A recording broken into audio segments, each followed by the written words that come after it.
All right. Hey, everybody.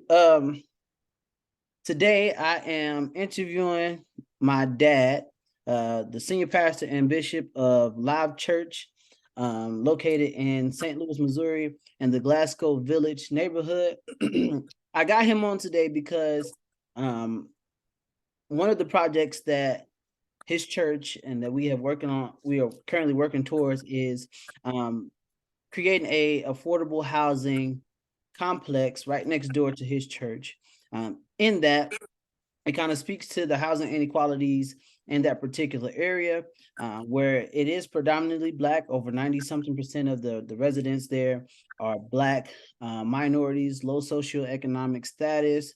The school district has just experienced gaining its accreditation back after about 10 years or so of losing its accreditation. So with this project being put in place, it has kind of turned or changed the narrative a bit of the community and what people or how people see Glasgow Village as we move forward. So Bishop Dad, I'm gonna have you kind of just introduce yourself um, outside of church, because the businessman in you is kind of like coming out here too, in collaboration with you being the pastor of this church and pastoring really the community. Introduce yourself and kind of just tell the class about who you are and what you do. Hello, hi everyone. My name is Bishop Shadrach Martin.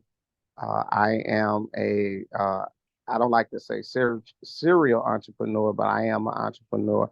Have several businesses, um, um, own daycares, own affordable housing, which is property and houses for low income families in a Glasgow Village neighborhood, that for people that would not normally be able to get rental property, or even a project that I'm getting ready to start where people can actually purchase homes that will not be able to get it from a regular bank. So things that so we do that. That's part of our mission and our goal as the church. Also, we have transportation company, other means of income that we do as being an entrepreneur. But our main focus and goal is our non-for-profit Journey Foundation, and the Journey Foundation, and that's what deals with our affordable housing, helping with the young house, community events, and community initiatives that we do in the Glasgow Village area. Thank you. So my first question to you, because obviously you didn't just wake up one day and become a pastor, and certainly you didn't just wake up one day and just felt like I'm gonna go, not establish a church, but I'm gonna go plant, if you will, plant my well-established church at this point in this particular neighborhood, where it is underserved. Crime rates are high. There's a lot of Black people. The narrative in that particular community has not necessarily been positive. So how did you know that you were called to Glasgow Village to be not just the pastor of Live Church in Glasgow Village, but be the pastor of really the whole community? Well, my number one, first and foremost goal, even before the pastor, I love people. I love to help people. I love to see people win. So I already had a community uh, thing within me. I already knew to have a community uh, effort. Uh, Even growing up, when I was a kid, I had a group called God Boys, and then it was a gospel group, and we used to go around singing. And from that, when I got in high school, I graduated from Jennings High School. But before I went to Jennings High School, I was at Berkeley High School. So from Berkeley, when I started Berkeley, I started a gospel community choir in Berkeley. When I went to Jennings, I started the gospel community choir in Jennings. And then I started a community choir just in the community of Berkeley. So with that being said, when I was in Berkeley, I also was part of called the Berkeley Youth Council. And in this Berkeley Youth Council, it was a community thing that we did after school. Berkeley had a house where all youth would come, and this what we did. We cleaned around the neighborhood. We had programs and things for the youth to be a part of. And so I was part of that Berkeley Youth Council under a lady named Dr. Judy Shaw, which is still alive. She's probably I think she's a counselor on now with Hazelwood. But anywho, so I always grew up doing community efforts, doing things for the community. And so the call to Glasgow Village, my previous pastor had a vacant church, and I learned so much about community and churching and bridging the gap with the church and the community through Bishop George White. So I just took everything that I have learned growing up, everything I learned in ministry, and just put it together and made community be the focal point of my ministry. That makes sense.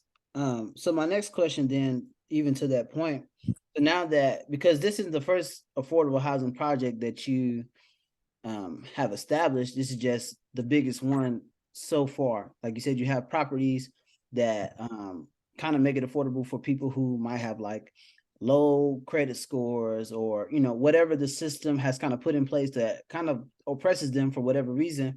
um you've established that. So with that being said, how do you see Live continue to establish affordable housing in that particular community? How do you see that change the narrative of how people view Glasgow Village? Um, by changing the narrative, when the people that when you look at affordable housing, yeah, a lot of people look at bad crime, and a lot of people look at, okay, it's Section 8, so people are going to come and this they really gonna tear it up and this and that. So our goal is to have a vetting process. Our goal is to have rules and regulations concerning these properties, that they will have to have rules and guidelines concerning these properties. And as you build the people, not only will we have the programs for people to move in, but we'll have programs to build people. We'll have community events to build people, and we'll build relationships. As you build relationship and as you build people, it changes what community look like. It changes the negativity of the community because now you're a relationship and you look like them and you understand the needs that they need and you understand what they're dealing with. Not someone sitting in an office or in St. Louis and Clayton just hearing about what they know, but you actually going through the struggle of their needs, and God has given you the ability to help them get resources. So with the change of resources, with meeting the needs of the community, with hearing them out and being a part of them will help better the community. Absolutely. And then too, because this isn't the while you have affordable housing, and I think you kind of touched on it a little bit, the church also has the disabilities ministry that you established, the mental health ministry that is continuing to be built, and things like that. Now to add affordable housing on top of the daycare, and correct me if I'm wrong, the daycare, does it take like governmental assistance? Yes. Right. So then even with that, the church itself has established multiple ways to kind of help the community at large in various capacities. We know for a fact that Black people were underserved in terms of mental health services. And so now for the church to have even that available to them, and disabilities and things like that, because it has been taboo for the Black community to even have or receive or look out for services like that. And now for the church to kind of implement that, build that out, and then add the affordable housing piece on top of that, it kind of just brings it all back full circle. And then so to that point, my last question for you is, what spiritual growth do you see coming from this project, the affordable housing project, and then any other project that has been geared toward helping out the Black people in the community? The number one thing that came to my mind when you say spiritual growth is love. Jesus said the greatest commandment is love. So if you show people that you love them and you show people them in you, you show people, you walk the process with people and you create a narrative of love, and then that will spill into the community. Love is God. God is love. And that's the spiritual growth in love. Good. And then too, even to further that point, as the church grow, because again, like I said already, you're not just the pastor to the people who are necessarily members of Live Church, but you have kind of established yourself as the community's pastor. It's not taboo or odd for somebody, you know, off the street to come into the church. You welcome them in with open arms, or you know, you see somebody walking down the street and they start a conversation with you, and you again welcome them in, show them grace, show them love, and then from there, that spiritual growth and that curiosity as to what this church has going on anyway kind of grows from that, from what you've kind of exemplified in the embodiment of Christ in you as the community pastor. Mhm. So And again, one thing I left out is very important is the food service that we do. oh yeah, We was able to feed over 1,000 families a week. Uh, each week, different families, especially during the pandemic. And actually, we doing the summer food for kids, where we're feeding the kids, and that built community. That what built me as the community pastor, because I will work too. I'm not one of those pastors that delegate everybody to do stuff. When we have community events and when we're doing things, community, they see my face, they see me working, and that's the heart of God, and we try to stay strong and lean on the heart of God, because Jesus say, if you feed them, you feed me. It's the least of them. And so we have a huge burden for community. absolutely. And then too, it helps that at least with the, because this project is like a multi-million-dollar project in which you spearheaded, you brought people together to kind of um, help you, you know, push the cause of why this is important for the community. You've engaged social activists, politicians, educators like myself to kind of help with pushing that argument. And so it's not just it's a community thing, but you've even brought leaders from the community in to help you, so that other people in the community are seeing Black people, Black spiritual leaders who have a desire to help out the community at large, and for the community at large to grow and again change that narrative of what Glasgow Village is, or what Glasgow Village really could turn into. Um, Right. One thing I learned in this process, for so many years, people will say it's a difference between church and state, and they don't want the government in your business. But anytime you're a church, you have a EIN number, the government in your business. But one thing I learned this past January, I went to a conference in Chicago. It was a leadership conference. I'm sorry, in Dallas, Texas. It was a leadership conference, and I went to a class that dealt with community initiatives and affordable housing. And it was a pastor there. I think this pastor probably has about three mega churches. But what he did, he was a mayor. And not only was he a mayor, he connected with the community, but he connected with government officials.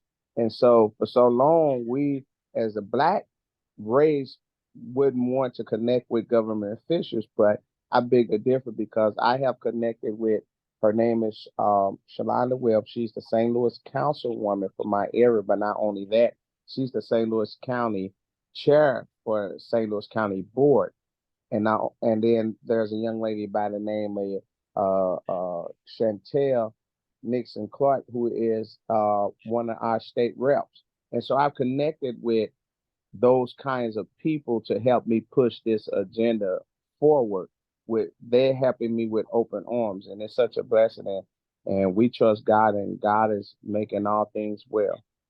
Yeah, and then too, I mean, that's nothing necessarily new, but I feel like since the like civil rights movement, Dr. King era, the Black church in particular, has kind of like shifted away from engaging politicians, social activists, and things like that. And so for you and leading your church in that direction, again, it'll continue to change the narrative of that community, but then also to kind of combating what oppression has looked like for the Black people in the Glasgow Village community. So hats off to you. Of course, I'm privileged to be able to help out in certain areas of ministry whenever you call on me, and then we continue to see Live Church grow and the community grow from the church growing itself. Okay, blessings. All right, thank you. Mhm.